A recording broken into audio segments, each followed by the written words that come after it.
శ్రీమాత్రే నమః. సద్గురు జ్యోతిష్యాలయం వారి యొక్క విశ్వావసునామ సంవత్సర 2025 మార్చి 29 నుండి మొదలు పెడితే మళ్ళీ 2026 మార్చి 28 వరకు వచ్చే ఈ తెలుగు నూతన సంవత్సరంలో వచ్చినటువంటి సంవత్సర రాశి ఫలితాలని మనం ఇప్పుడు తెలుసుకోబోతున్నాం. ప్రతి ఒక్కరికి ఏముంటుందంటే, గురుగారు నాకు ఎలా ఉండబోతుంది ఈ సంవత్సరం, నాకు ఆరోగ్యం ఎలా ఉంటుంది, నాకు ఐశ్వర్యం ఎలా ఉంటుంది, నా వ్యాపారం ఎలా ఉంటుంది, నాకు ఉద్యోగం ఎలా ఉంటుంది, నాకు అసలు ఉద్యోగం వస్తుందా రాదా, నాకు వివాహం అవుతుందా అవదా, నాకు సంతానం కలుగుతుందా కలగదా, నా వ్యాపారం అభివృద్ధి అవుతుంది, నేను విదేశాలకి వెళ్తానా వెళ్ళనా, ఎన్నో ప్రశ్నలతో కూడినటువంటి ఆ ప్రశ్నలకు సమాధానమే ఈ గోచార గ్రహస్థితి. ఈ యొక్క విశ్వావసునామ సంవత్సరంలో అందరికీ ఎలా ఉండబోతుంది, ఈ యొక్క విశ్వావసునామ సంవత్సరంలో జరగబోయే ఫలితాలన్నీ ఎలా ఉంటాయి, ఎవరు రాజు ఎవరు మంత్రి, అవన్నీ కూడా మనం తెలుసుకొని, సముద్ర జలాల్లో పడుతున్న వర్షాలు ఎలా ఉంటుంది, పర్వతం మీద పడుతున్నటువంటి వర్షాలు ఎలా ఉంటుంది, మూడాలు కత్తెర, ఇవన్నీ కూడా తెలుసుకోబోతున్నాం. మకర సంక్రమణం గురించి కూడా తెలుసుకోబోతున్నాం. శివాయ గురవే నమః. శ్రీ గురుభ్యో నమః.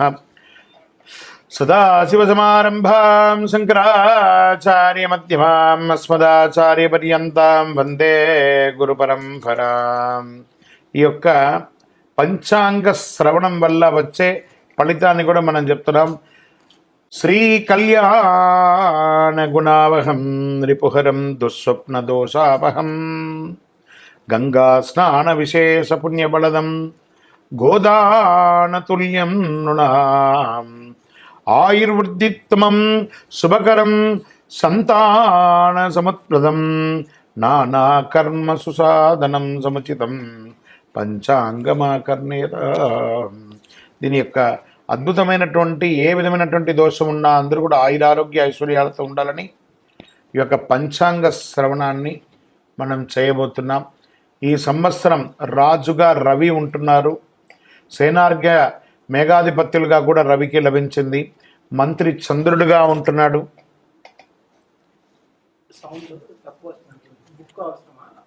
సస్యాధిపతి గురువు, ధాన్యాధిపతి కుజుడు, రసాధిపతి శని, నీరసాధిపతి బుధుడు, నవనాయకుల్లో 6 పాపులు, 3 శుభులగుటచే దేశమున కాస్త అశాంతి, అలజడులు, రాజకీయ ఆందోళన, ప్రకృతి ఉత్పాదనలు కలిగే అవకాశాలు మెరుగ్గా కనబడుతున్నాయి. అయినను పురోహితాది ఉపనాయకులతో శుభులు ఎక్కువగా ఉండడం వల్ల అశ్వదాధిపత్యమగు మొదలగు పాపులతో సమానంగా శుభులు ఆధిపత్యం వహించడం వల్ల మళ్ళీ తిరిగి చక్కబడుతుందని కూడా ఉంది. మొత్తం మీద కొన్ని ఇబ్బందులు, దేశము సుభిక్షంగానే ఉంటుంది. సస్యాధిపతి గురువు, ధాన్యాధిపతి కుజుడు అయినందున పచ్చని ధాన్యములు, ఎరుపు భూములు చక్కగా ఫలిస్తుందని కూడా చెప్పడం జరుగుతుంది. నల్లరేగిడి మట్టి కూడా పెరుగుతుందని చెప్తారు. అర్ధప్రవేశం పగలు కలుగుట అంత మంచిది కాదు. కాబట్టి లగ్నం నందు గురువు చంద్రుని వీక్షించడం వలన ఉభయ తెలుగు రాష్ట్రాల్లో ఎక్కువగా శుభములు సుభిక్షములు చెప్పదగినగా చెప్పబడుతుంది. వర్ష జలలగ్నం నుంచిగా దేశమున పరిస్థితి శుభాశుభం మిశ్రమంగా ఉంటుంది. 2 లగ్నములకు సప్తమున పాపగ్రహం ఉండడం చేత కొన్ని తావులు దుర్భిక్షం, పంటలు హాని కూడా జరిగే అవకాశాలు ఉన్నాయి. చైత్ర భాద్రపద పుష్యమాసాల్లో క్లిష్టంగాను, వైశాఖ శ్రవణ ఆశ్వేజ మాఘమాసంలో మధ్యమంగాను, జ్యేష్ఠ ఆషాఢ కర్తరి మార్గశిర మాస పాల్గొనంలో ఉత్తమంగా ఉంటుందని కూడా చెప్పడం జరుగుతుంది. ఈ సంవత్సరం చైత్రమున సమశీతోష్ణ స్థితి కలిగి, ఉత్తరార్థమున స్వల్పముగా తొలకరిస్తుంది. వైశాఖమున జ్యేష్ఠ పూర్వార్థమున గ్రీష్మాధిక్యం వాతాధిక్యం కలుగుతుంది. కొన్ని చోట్ల వడగళ్ళు వానలు కురిసే అవకాశాలు కూడా ఉన్నాయి.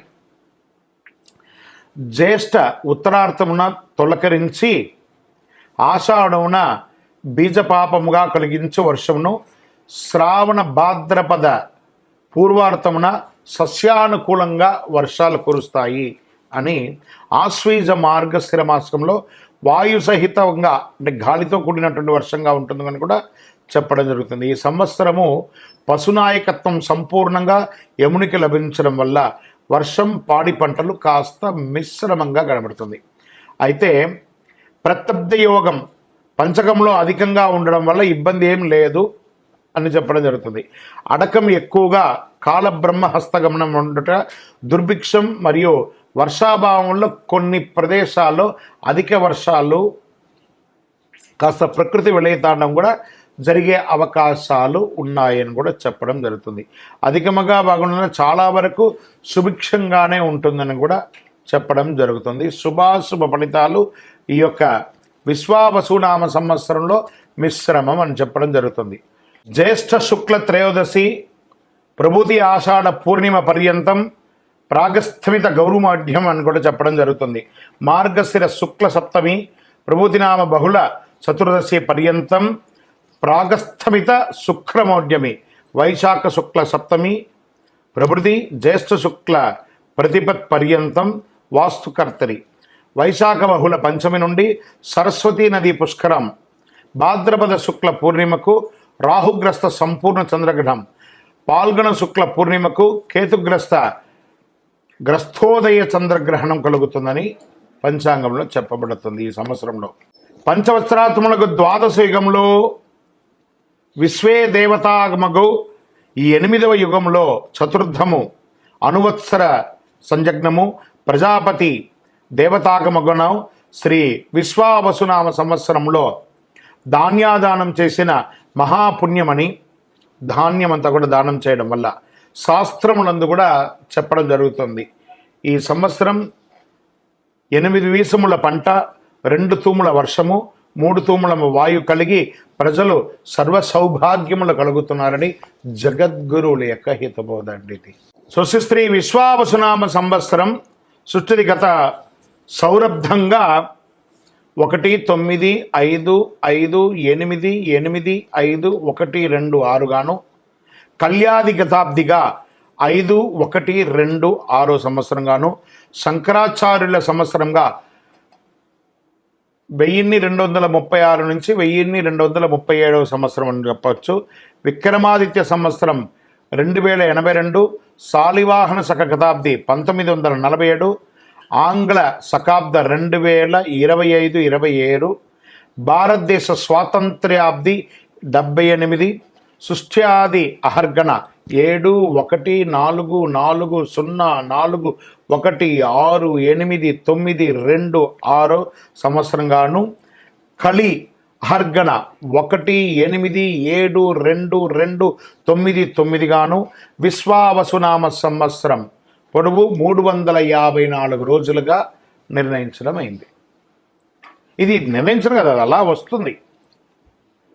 ఆదత్రేపణం నిరుపతే చాంద్ర సౌరమానాభ్యాం విశ్వావసునామ సంవత్సర ఫలం అంటారు దీన్ని. ప్రభవాదిగా 39వ సంవత్సరం విశ్వావసు విశ్వేశాం వసు యసత్ అందరికీ ధనం కలిగిస్తుంది. విశ్వావసు సంవత్సరమున పంటలు మధ్యముగా ఉన్నా అల్పవృష్టి ఉన్నా కాస్త దొంగతనం చోరభయం రోగాదులు అధికంగా అయ్యే అవకాశాలుగా కూడా చెప్పడం జరుగుతుంది.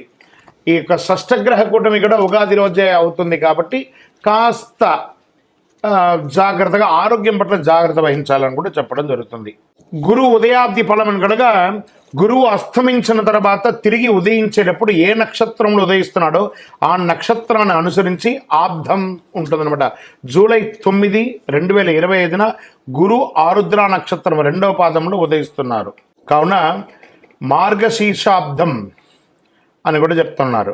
మార్గశీర్షాబ్దమున మిడతలు పక్షులు ఎలుకలు మృగములు మొదలగు వాటి వల్ల సస్యములు నశింపజేసే అవకాశాలు ఎక్కువ ఉన్నాయి, తక్కువ పడతాయి, రోగపీడితం అధికమవుతుందని కూడా చెప్పడం జరుగుతుంది.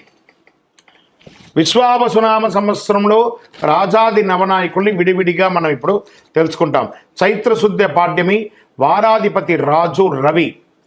రవి మేష సంక్రమణం వారాధిపతి మంత్రి చంద్రుడు. రవి సింహ సంక్రమణ వారాధిపతిగా సేనాధిపతి రవి. రవి కర్కాటక సంక్రమణ వారాధిపతిగా సస్యాధిపతి గురు.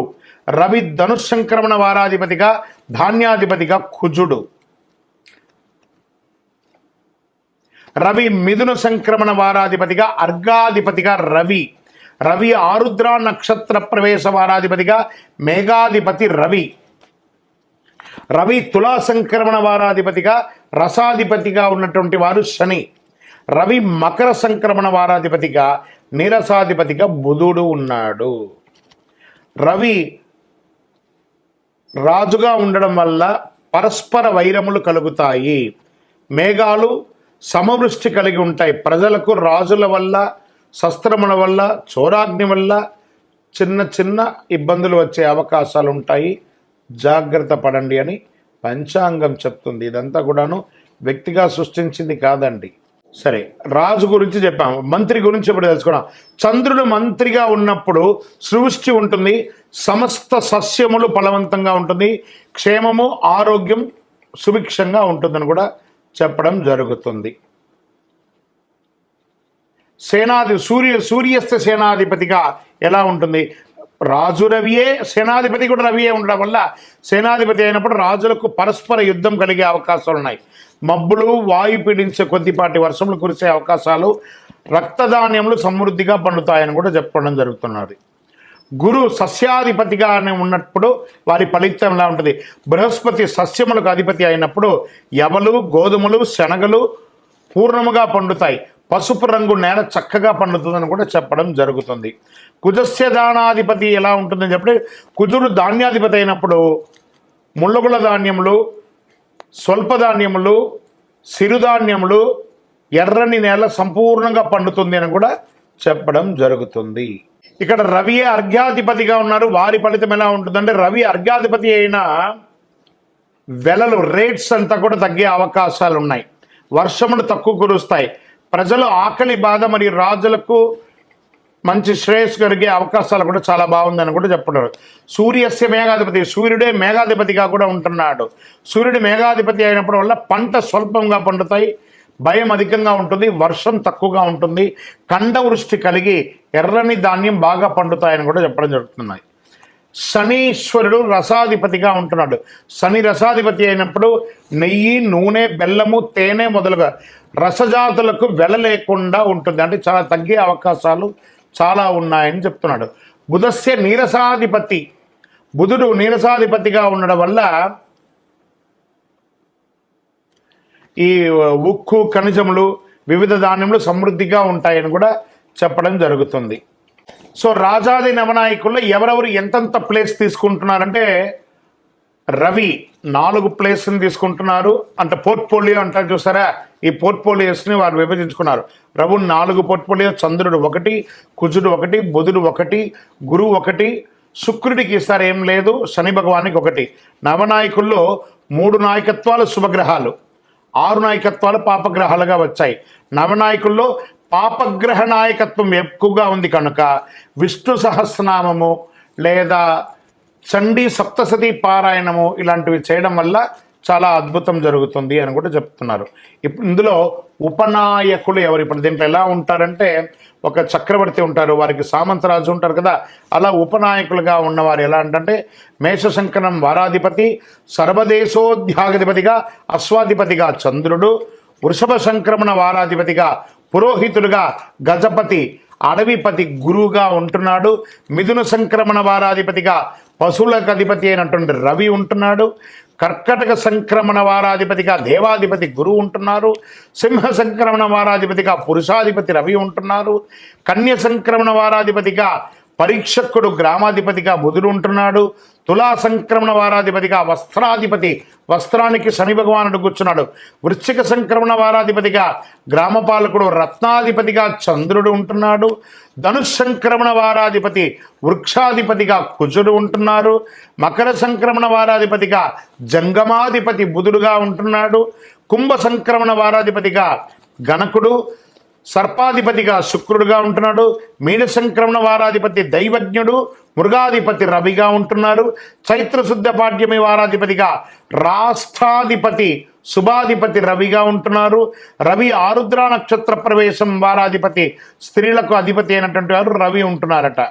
ఇక్కడ ఉపనాయకుల్లో ఎవరెవరు ఎంతెంత పోర్ట్ఫోలియో తీసుకుంటున్నారు అని అంటే రవి 7 స్థానాలను, చంద్రుడు 4 స్థానాలను, కుజుడు 1 స్థానాన్ని, బుధుడు 3 స్థానాలని, గురుడు 3 స్థానాలని, శుక్రుడు 2 స్థానాలని, శని భగవానుడు 1 స్థానాన్ని తీసుకొని 21 మంది ఉపనాయకుల్లో 12 నాయకత్వాల శుభగ్రహం. చూడండి 21లో డివైడ్ చేసుకుంటే 12 మంది క్షేమం చేసేవాళ్ళు. ఇక్కడ చూడండి ప్రధానంలో కొంతమంది తక్కువ ఉండేసరికి దీన్ని ఏం చేస్తుందంటే ఇది బ్యాలెన్స్ చేస్తుంది. అక్కడ చెడు వచ్చినా ఇక్కడ మంచి చేసేసరికి ప్రజలకి అద్భుతం జరుగుతుందని చెప్తుంది. సో 9 మంది నాయకత్వాలు పాపగ్రహాలుగా ఉన్నారు. మేఘాధిపతి నిర్ణయం ఎలా చెప్పడం జరుగుతుంది? 1947 × 8/9 = 6 శేషంగా చెప్పడం వల్ల నీలనామకో మేఘంగా చెప్పడం జరుగుతుంది. ఈ సంవత్సరం నీల పేరు గల మేఘంగా వర్షించును. దీని ఫలితం ఎలా ఉంటుంది అని అనుకుంటే అడక చాలా అద్భుతమైనటువంటి వర్షంగా ఉంటుందని కూడా చెప్పడం జరుగుతుంది. అడకాది నిర్ణయం నవనాయకుల రాజును బట్టి నిర్ణయించాలి. రాజు రవి కనుక అడక 2 ఎలా ఉంటుంది? 10 భాగాలు సముద్రంలో, 7 భాగాలు పర్వతాలపైన, 2 భాగాలు భూమిపైన వర్షం కురుస్తుంది. పశునాయక నిర్ణయం ఎవరన్నారంటే దానికి అధిపతి యముడుగా ఉన్నాడు. ప్రతి సంవత్సరం చైత్రశుద్ధ పాఠమి వారాధిపతి నుండి పశునాయకుడి యొక్క నిర్ణయం జరుగుతుంది. చైత్రశుద్ధ పాఠ్యమి వారాధిపతిగా రవి యముడుగా పశునాయకుడుగా ఉంటున్నాడు. సూర్యకుజులు రాజులై యముడు పశుపాలకులు అవుతాడు. బుధ శనులు రాజులైనచో బలరాముడు, చంద్రగృహ శుక్రుడు రాజులైతే శ్రీకృష్ణుడు పశుపాలకులు అవుతారు. యముడు పశుపాలకుడు అయితే పశునాశనం జరిగే అవకాశాలు ఉన్నాయి, జాగ్రత్త పడండి. బలరాముడు పశుపాలకుడు అయితే వానలు బాగుంటుంది. గోపాలుడు పశుపాలుడు అయితే గోవులు పాలించబడతాయి. ఓకే, ఈ సంవత్సరం వచ్చే పుష్కరం దేనికి ఏ నదికి వస్తుందంటే సరస్వతీ నదికి పుష్కరాలు వస్తున్నాయి. 14 మే 2025 బుధవారం శ్రీ విశ్వావసునామ సంవత్సరం వైశాఖ బహుళ విధియ నాడు గురువు రాత్రి 9:21 మిథున రాశి ప్రవేశం చేయడం వల్ల పుష్కర స్నాన ఆరంభం గురువారం అరుణోదయ వేళ నుండి చెప్పారు. 15 మే 2025 విశ్వావసునామ సంవత్సర వైశాఖ బహుళ తదియ గురువారం నుండి 26 మే 2025 వైశాఖ బహుళ చతుర్దశి సోమవారం వరకు సార్ధ త్రికోటి తీర్థ రాజ సహిత సరస్వతీ నదికి పుష్కరాలుగా నిర్ణయించడం అయింది. ఇక విశ్వావసునామ సంవత్సరంలో మైఢ్యమి, కర్తరి, గురుమూఢ్యమి, శుక్రమూఢ్యమి అంతా ఎలా వస్తుంది, ఈ రోజుల్లో ఏం చేయాలి చేయకూడదని ఉంటుంది కదా, అది ఎప్పుడు ఉంది, ఆ శుభకార్యాలు ఎందుకు చేయకూడదు, ఏ సమయంలో ఉండకూడదని ఇదివరకు మనం చెప్పున్నాం. కానీ డేట్ మాత్రమే ఇప్పుడు మనం చెప్పుకున్నాం. శ్రీ గురుమౌఢ్యమి జూన్ 9, 2025 నుండి జూలై 9, 2025 వరకు. శ్రీ విశ్వావసునామ సంవత్సర జ్యేష్ఠ శుద్ధ త్రయోదశి సోమవారం నుండి ఆషాఢ శుద్ధ చతుర్దశి బుధవారం వరకు గురుమౌఢ్యమి ఉంటుంది. శుక్రమౌఢ్యమి నవంబర్ 26, 2025 నుండి ఫిబ్రవరి 17, 2020 వరకు. శ్రీ విశ్వావసునామ సంవత్సరం మార్గశిర శుద్ధ షష్ఠి బుధవారం నుండి మాఘ బహుళ అమావాస్య మంగళవారం వరకు శుక్రమౌఢ్యమి. ఆల్మోస్ట్ ఆల్ ఒక 3 నెలలు ముహూర్తాలు ఉండవు. నవంబర్ నుండి మొదలు పెడితే ఫిబ్రవరి వరకు. కాబట్టి వివాహం, గృహప్రవేశం అవన్నీ చేసుకోవాలనుకున్న వాళ్ళు మంచి సమయం చూసుకొని ఇవన్నీ చేసేసుకోండి. సరే, వాస్తుకర్తరి ఎప్పుడు వస్తుంది? వాస్తుకర్తరి ప్రారంభం రవి భరణి 3వ ప్రవేశం మే 4, 2025. వాస్తుకర్తరి పరిసమాప్తం రవి రోహిణి 2వ ప్రవేశం మే 28, 2025. శ్రీ విశ్వావసునామ సంవత్సర వైశాఖ శుద్ధ సప్తమి నుండి జ్యేష్ఠ శుద్ధ పాడ్యమి వరకు వాస్తుకర్తరి ఉంటుంది. ఈ సమయాల్లో ఏ విధమైనటువంటి శుభకార్యాలు చేయకూడదు అని అంటారు. రవి ఆరుద్ర నక్షత్రం ప్రవేశం ఎలా ఉంటుందంటే జూన్ 22, 2025 రవి ఆరుద్ర 1 మధ్యాహ్నం 2:10 రవి ఆరుద్ర నక్షత్ర ప్రవేశం. విశ్వావసునామ సంవత్సర జ్యేష్ఠ శుద్ధ బహుళ ద్వాదశి నాడు రవి ఆరుద్ర నక్షత్ర ప్రవేశం చేస్తుంది. తిథి బహుళ ద్వాదశి ఉత్తమం, వారం ఆదివారం పశుపక్షం, నక్షత్రం భరణి దానివల్ల అశుభం, యోగ సుకర్మం సువృష్టి, కరణం బాలువ సుభిక్షం, లగ్నం తుల వృష్టి, పగలు రాత్రి ఫలం పగలు, సస్యనాశనం. పై 7 అంశాల్లో 4 అంశాలు అనుకూలంగా ఉండడం వల్ల రవి ఆరుద్ర నక్షత్ర ఫలితాలు ఈ సంవత్సరం శుభప్రదంగా వర్షాలు కురుస్తాయని చెప్పడం జరుగుతుంది. గ్రహణాలు ఈ సంవత్సరంలో ఎప్పుడుంది? సంపూర్ణ చంద్రగ్రహణం సెప్టెంబర్ 7, 2025 రాత్రి 11:41 భాద్రపద శుద్ధ పౌర్ణమి ఆదివారం పూర్వభాద్ర నక్షత్ర కుంభరాశిలో సంపూర్ణ చంద్రగ్రహణం ఉందని చెప్పబడుతుంది. చంద్రగ్రహణం మొదలు రాత్రి 9:55 సంపూర్ణ గ్రహ ప్రారంభం రాత్రి 10:55 గ్రహణ మధ్యకాలం రాత్రి 11:41 సంపూర్ణ గ్రహణ అత్యంత కాలం రాత్రి 12:24 చంద్రగ్రహణ సమాప్తి 1:26 అని చెప్పడం జరుగుతుంది. గ్రహణ గోచార ధనుసు, కన్యా, వృషభ, మేషరాశులకు శుభం, మకర, తుల, సింహ, మిథున రాశులకి మధ్యమం, కుంభ, వృశ్చిక, కర్కాటక రాశి వారికి అశుభంగా ఉంటుంది. జాగ్రత్త పడండి. తర్వాత సంపూర్ణ చంద్రగ్రహణం లాగే పాక్షిక చంద్రగ్రహణం కూడా ఉంది. మార్చి 3, 2026 సాయంత్రం 5:03 నుండి సాయంత్రం 6:22 వరకు విడుపు అవుతుందని కూడా చెప్తుంది. పాల్గొన శుద్ధ పౌర్ణమి మంగళవారం పుబ్బా నక్షత్రంలో సింహరాశిలో పాక్షిక చంద్రగ్రహణం ప్రారంభం మధ్యాహ్నం 3:20 గ్రహ మధ్యకాలం సాయంత్రం 6:03 చంద్రోదయం సాయంత్రం 6:22 పాక్షిక గ్రహణ అంత్యకాలం సాయంత్రం 6:47 ఈ గ్రహణం అధిక శాతం పగటి కాలంలో పడుతుంది. చంద్రోదయమైన తర్వాతనే పాక్షిక గ్రహణం అంత్యకాలం కనబడడం అవకాశం ఉంది. పగటి కాలంలో వచ్చే చంద్రగ్రహణం ప్రాముఖ్యత తక్కువ. గ్రహణ గోచారం మిథున, మీన, వృశ్చిక, తులారాశులకి శుభం, కర్కాటక, మేష, కుంభ, ధనుసు రాశి గారికి మధ్యఫలం, సింహ, వృషభ, మకర, కన్యా రాశులకి అశుభంగా చెప్పడం జరుగుతుంది. గ్రహణ దోషం ఉన్నవారు చంద్రగ్రహణం నందు వెండి నాగ పడగ కానీ లేదా చక్కగా ఒక బ్రాహ్మణులకి ఒక సాహిత్యం కానీ ఇచ్చి నమస్కారం చేసుకొని ప్రాయచిత్తం చేసుకోవచ్చని కూడా చెప్పడం జరుగుతుంది. శ్రీ విశ్వావసునామ సంవత్సరం సంక్రాంతి పురుష లక్షణం అని కూడా చెప్పచ్చు. జనవరి 14, 2026 బుధవారం నాడు రవి ఉత్తరాషాఢ 2 రాత్రి 8:12 మకర సంక్రమణం చేపడుతుంది. జనవరి 14, 2020 నాటి పంచాంగంలో బుధవారం పుష్యమి నక్షత్రం బహుళ ఏకాదశి సాయంత్రం 5:05 అనురాధ రాత్రి 2:39 గంట రాత్రి 8:03 భలవ సాయంత్రం 5:05 కౌలవ తెల్లవారుజామున ఉదయం 6:10 పక్షం బహుళ దేశ సుభిక్ష క్షేమారోగ్యం కలిగి అద్భుతంగా ఉంటుంది. తిథి ద్వాదశి సుఖము వారం బుధవారం కావున సంక్రాంతి పురుషుడు మందాకిని నామం కలిగి ఉండడం రాజులకు ఉపద్రవాలు కలిగే అవకాశాలు ఉన్నాయి. కుంకుమ స్నానం చే శుభం కలుగుతుంది. చిత్రవస్త్రములు శంఖచందనములు ధరలు కలిగే అవకాశాలు ఉన్నాయి. కరణం కౌలవ కరణం కనుక పసుపు వస్త్రధారణ వల్ల యుద్ధజన కాలంలో కుంకుమ గంధ లేపనం వల్ల ఆకలి ఎక్కువ అవుతుంది. స్త్రీ పురుషులకు గొడవలు అయ్యే అవకాశాలు ఎక్కువ కనబడుతున్నాయి.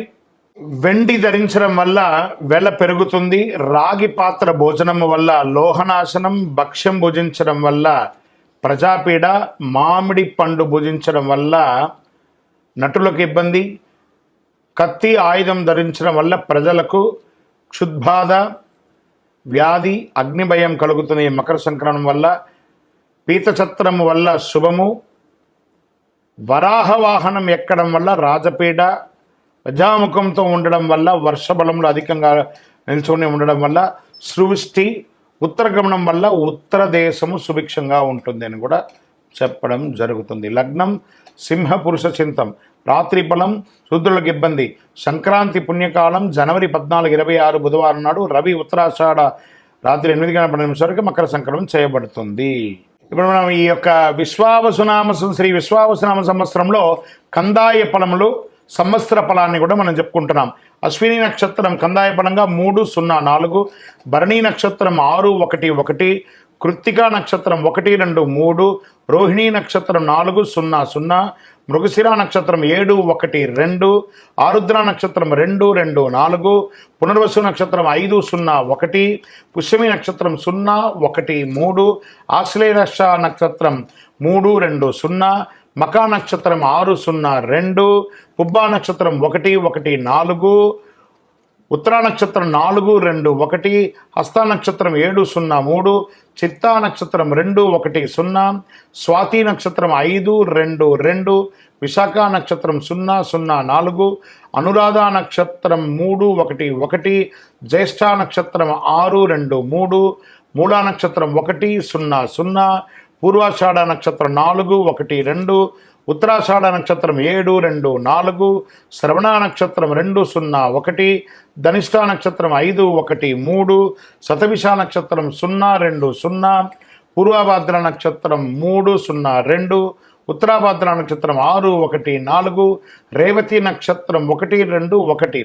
శ్రీ విశ్వావసునామ సంవత్సరం చైత్రశుద్ధ్య పాడ్యమి 1 ఆదివారం, 1 రేవతి నక్షత్రం, 27 ఇంద్రయోగం, 26 భవకరణం, 1 మొత్తం 56. విశ్వావసునామ సంవత్సరానికి వచ్చిన పదం బేసి సంఖ్య ధనలాభం, సరి సంఖ్య సమఫలం, 0 సంఖ్య శూన్యఫలం. మొదటి కందాయం 3, 8, 0 అయితే వ్యాధి, రెండవ కందాయం 7, 3, 0 అయితే భయం, మూడవ కందాయం 2, 5, 0 అయితే కీడు, 3, 0 అయితే ఫలితం కూడా శూన్యమే. ఇది కందాయ ఫలం యొక్క ఉన్నది. ఆదాయ రాజపూజ్య వ్యయాలు మేషరాశి ఆదాయం 2, వ్యయం 14, రాజపూజ్యం 5, అవమానం 7. వృషభ రాశి ఆదాయం 11, వ్యయం 5, రాజపూజ్యం 1, అవమానం 3. మిథున రాశి వారికి 14 ఆదాయం, వ్యయం 2, రాజపూజ్యం 4, అవమానం 3. కర్కాటక రాశి వారికి ఆదాయం 8, వ్యయం 2, రాజపూజ్యం 7, అవమానం 3. సింహరాశి వారికి ఆదాయం 11, వ్యయం 11, రాజపూజ్యం 3, అవమానం 6. కన్యారాశి వారికి ఆదాయం 14, వ్యయం 2, రాజపూజ్యం 6, అవమానం 6. తులారాశి వారికి 11 ఆదాయం, 5 వ్యయం, 2 రాజపూజ్యం, 2 అవమానం. వృశ్చిక రాశి వారికి 2 ఆదాయం, వ్యయం 14, రాజపూజ్యం 5, అవమానం 2. ధనుసు రాశి వారికి ఆదాయం 5, వ్యయం 5, రాజపూజ్యం 1, అవమానం 5. మకరం వారికి ఆదాయం 8, ఖర్చు 14, వ్యయం, రాజపూజ్యం 4, అవమానం 5. కుంభరాశి వారికి 8 ఆదాయం, వ్యయం 14, రాజపూజ్యం 7, అవమానం 5. మీనరాశి వారికి ఆదాయం 5, వ్యయం 5, రాజపూజ్యం 3, అవమానం 1. 25, 26లో మౌఢ్యమి కర్తమి పుష్కర గ్రహణ వివరాలలో ముహూర్తాలు ఎలా ఉన్నాయనేది మంత్ వైజ్గా ఉంటుంది. ముఖ్యమైనటువంటి చెయ్యకూడని ముహూర్తాలు చెప్పేస్తాను.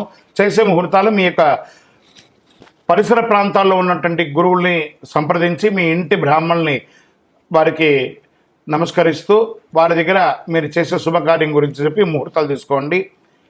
గురుమౌఢ్యమి మళ్ళీ చెప్తున్నాం, జూన్ 9, 2025 నుండి జూలై 9, 2025 వరకు. శుక్రమౌఢ్యమి నవంబర్ 26 నుండి 25, నవంబర్ 26, 2025 నుండి ఫిబ్రవరి 17, 2026 వరకు. వాస్తుకర్తరి మే 4, 28 నుండి 2025, 25 వరకు ఉంటుంది. కాబట్టి ఈ రోజుల్లో ఏ విధమైనటువంటి ముహూర్తాలు లేవు. మిగతా రోజులలో మీ పరిసర ప్రాంతాల్లో ఉన్న గురువులను సంప్రదించి ముహూర్తాలు నిర్ణయించుకోండి. అందరూ కూడా యోగక్షేమంగా ఉండాలి. పంచాంగ శ్రవణం అనేది కొంచెం ఇలా మనం చెప్తూ ఉండగా కొంచెం ఏదో అర్థం కాని సబ్జెక్టుగా ఉంటుంది, కానీ ఇది వినాలట. ఇది వింటేనే మనం ఏంటో తెలుస్తుందని చెప్పేసి.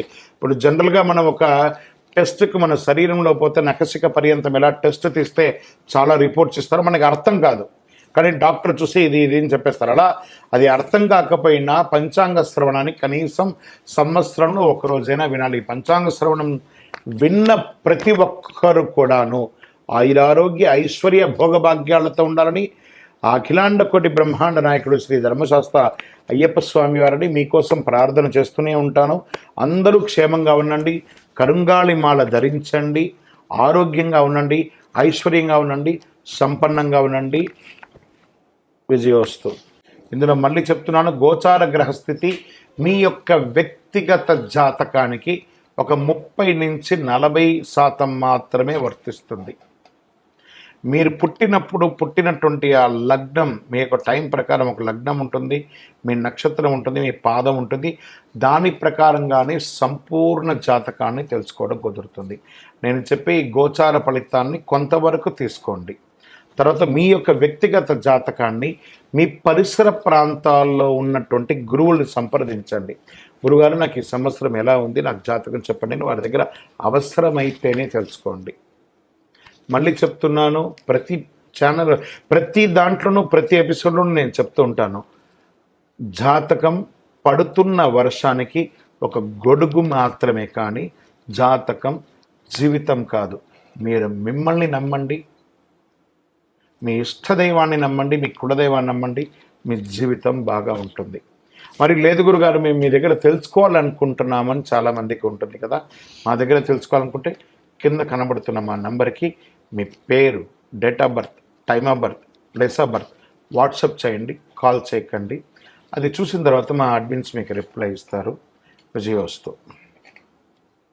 సింహరాశి వారు మఖా నక్షత్రం, పూర్వా ఫల్గుణి నక్షత్రం, ఉత్తరా ఫల్గుణి నక్షత్రం యొక్క మొదటి పాదంలో ఉన్నవారు సింహరాశి వారిగా పరిగణించబడుతున్నారు.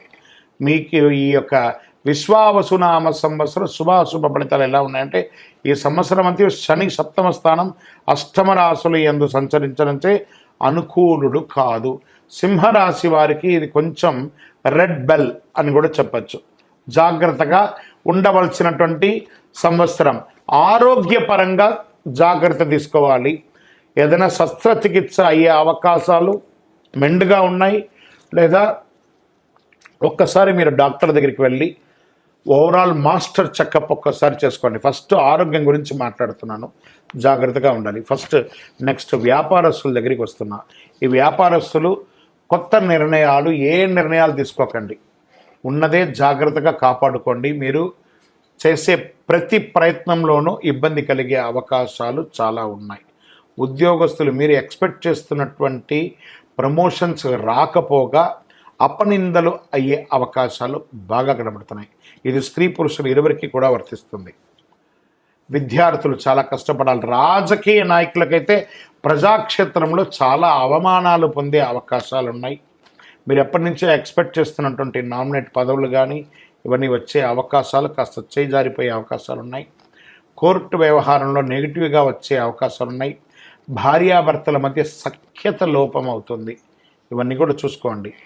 ఇక్కడ మార్గశిర శుక్లమందు గురువు 10వ వ్యయరాశులుగా సంచరిస్తున్నారు. వృత్తి, ఉద్యోగ, వ్యాపారాలందు తరచుగా చిక్కులు, ఆస్తి నష్టం ఇవన్నీ కూడా అయ్యే అవకాశాలు ఉన్నాయి. ధన వ్యయం విపరీతంగా అవుతుందని కూడా చెప్తున్నారు. గౌరవ నాశనం కూడా చెప్పడం జరుగుతుంది.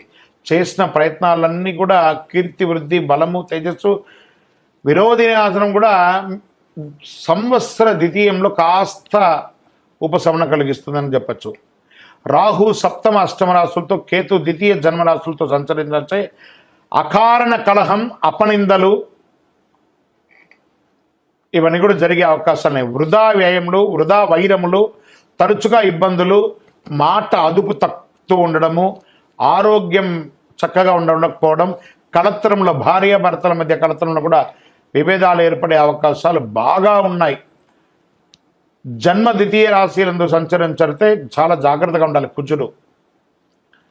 సరే, నక్షత్ర ప్రకారం ఎలా ఉంది అని అంటే, మఖా వారికి సంవత్సరారం తిరిగి భాద్రపద బహుళం నుండి మాఘ పూర్వార్థం వరకు నైదన తారయందు శని, సంవత్సరాంతం నుండి కార్తీక బహుళం వరకు నైదన తారయందు రాహువు సంచరిస్తున్నారు. పూర్వా ఫల్గుని వారికి అంటే పుబ్బా నక్షత్రం వైశాఖ బహుళం నుండి భాద్రపద బహుళం వరకు, తిరిగి మాఘ బహుళం నుండి సంవత్సరాంతం వరకు నైదన తారయందు శని, ఆషాఢ బహుళం నుండి సంవత్సరం వరకు జన్మతారయందు కేతు సంచరిస్తున్నారు. జాగ్రత్త. ఉత్తరా పల్గుని వారికి సంవత్సర ప్రారంభం నుండి ఆషాఢ బహుళం వరకు జన్మతారయందు కేతువు సంచరించడం, మొత్తం మీద ఈ సంవత్సరము రాహుకేతు కుజువులకి మీరు ఖచ్చితంగా శాంతి చేసుకోండి. ఇందులో కొంతమందిని చెప్పడం జరుగుతుంది, ఈ యొక్క కొత్త ఇండస్ట్రీస్ స్టార్ట్ చేయాలనుకున్న వాళ్ళకి కాస్త వెయిట్ చేయండి. మీకు ఇష్టదైవాన్ని ప్రార్థన చేయండి. చక్కగా వెంకటేశ్వర స్వామి వారిని ప్రార్థన చేయండి, లేదా వీలుంటే ఒకసారి తిరుపతికి వెళ్ళి కాలునడకగా వెళ్ళి స్వామివారికి నమస్కారం చేసుకొని రండి. మీ యొక్క లక్కీ నెంబర్ 9 అని కూడా చెప్పవచ్చు. మీకు ఉపయోగించే కలర్ బంగారు మరియు పసుపు రంగు మీకు చాలా కలిసి వస్తుందని కూడా చెప్పడం జరుగుతుంది. మీ యొక్క వయస్సు ఎంత ఉందో అన్ని దీపాలను మీ ఇష్టదైవం కులదైవం దగ్గర ప్రార్థన చేసుకొని వెలిగించండి. అతి శక్తివంతమైనటువంటి కరుంగాళి మాలను ధరించండి. ప్రత్యేకించి సింహరాశి మిత్రులారా, మీరు ఈ సంవత్సరం జాగ్రత్తగా ఉండవలసినటువంటి సమయం. ఎందుకంటే మీకు అష్టమ శని ప్రారంభమైంది కాబట్టి శని అనుకూలంగా ఉండడానికి కరుంగాళి చాలా ఉపయోగపడుతుంది. చక్కగా ఈ కరుంగమాలి మాల ధరించి ఆయురారోగ్య ఐశ్వర్య భోగభాగ్యాలతో ఉండండి. విజయోస్తు. ఇందులో మళ్ళీ చెప్తున్నాను, గోచార గ్రహస్థితి మీ యొక్క వ్యక్తిగత జాతకానికి ఒక 30 నుంచి 40% మాత్రమే వర్తిస్తుంది. మీరు పుట్టినటువంటి ఆ లగ్నం, మీ యొక్క టైం ప్రకారం ఒక లగ్నం ఉంటుంది, మీ నక్షత్రం ఉంటుంది, మీ పాదం ఉంటుంది. దాని ప్రకారంగానే సంపూర్ణ జాతకాన్ని తెలుసుకోవడం కుదురుతుంది. నేను చెప్పే ఈ గోచార ఫలితాన్ని కొంతవరకు తీసుకోండి. తర్వాత మీ యొక్క వ్యక్తిగత జాతకాన్ని మీ పరిసర ప్రాంతాల్లో ఉన్నటువంటి గురువుల్ని సంప్రదించండి. గురుగారు, నాకు ఈ సంవత్సరం ఎలా ఉంది, నాకు జాతకం చెప్పండి. వారి దగ్గర అవసరమైతేనే తెలుసుకోండి. మళ్ళీ చెప్తున్నాను, ప్రతి ఛానల్, ప్రతి దాంట్లోనూ, ప్రతి ఎపిసోడ్లోనూ నేను చెప్తూ ఉంటాను, జాతకం పడుతున్న వర్షానికి ఒక గొడుగు మాత్రమే, కానీ జాతకం జీవితం కాదు. మీరు మిమ్మల్ని నమ్మండి, మీ ఇష్టదైవాన్ని నమ్మండి, మీ కులదైవాన్ని నమ్మండి, మీ జీవితం బాగా ఉంటుంది. మరి లేదు గురుగారు, మేము మీ దగ్గర తెలుసుకోవాలనుకుంటున్నామని చాలామందికి ఉంటుంది కదా. మా దగ్గర తెలుసుకోవాలనుకుంటే కింద కనబడుతున్న మా నంబర్కి మీ పేరు, date of birth, time of birth, place of birth WhatsApp చేయండి, కాల్ చేయకండి. అది చూసిన తర్వాత మా అడ్మిన్స్ మీకు రిప్లై ఇస్తారు. విజయోస్తు. ప్రేక్షక మిత్రులందరికీ, మా యొక్క ఛానల్ చూస్తున్నటువంటి ప్రతి ప్రేక్షక మిత్రులందరూ కూడా, మీరందరూ కూడా ఈ విశ్వావసు నామ సంవత్సరం అద్భుతమైనటువంటి ఫలితాలు పొందాలని, మరియు రాజా రామచంద్రస్వామి వారి యొక్క కళ్యాణం కూడా అద్భుతంగా జరగాలని, ఇంతింతై వటుడింతై అన్నట్టుగా మీ యొక్క జీవితంలో ఎన్నో ఆనందాలు కలగాలని మనస్ఫూర్తిగా ప్రార్థన చేస్తూ శుభాకాంక్షలు తెలుపుతున్నాం. మా ఛానల్ చూస్తున్నటువంటి ప్రేక్షక మిత్రులందరూ కూడా ఒక్కసారి, కొత్త సంవత్సరం కదా, మా ప్రోగ్రాంకి ఒక లైక్ చేయండి, సబ్స్క్రైబ్ చేయండి, ఇతరులకు షేర్ చేయండి. పక్కన ఒక గంట గుర్తు, పూజతోనే ప్రారంభం కదా, ఉగాది పూజనే, రామచంద్రస్వామి పూజనే కాబట్టి గంటతో ప్రారంభించి సాధిద్దాం. పక్కన ఉన్న గంట గుర్తును కూడా గుర్తి అలా క్లిక్ చేసేసేయండి. చాలా అద్భుతమైనటువంటి విషయాలంతా కూడా మీ అలా క్లిక్ క్లిక్ క్లిక్ క్లిక్ అని వచ్చేస్తుంది మీ దగ్గరికి. నమస్కారం.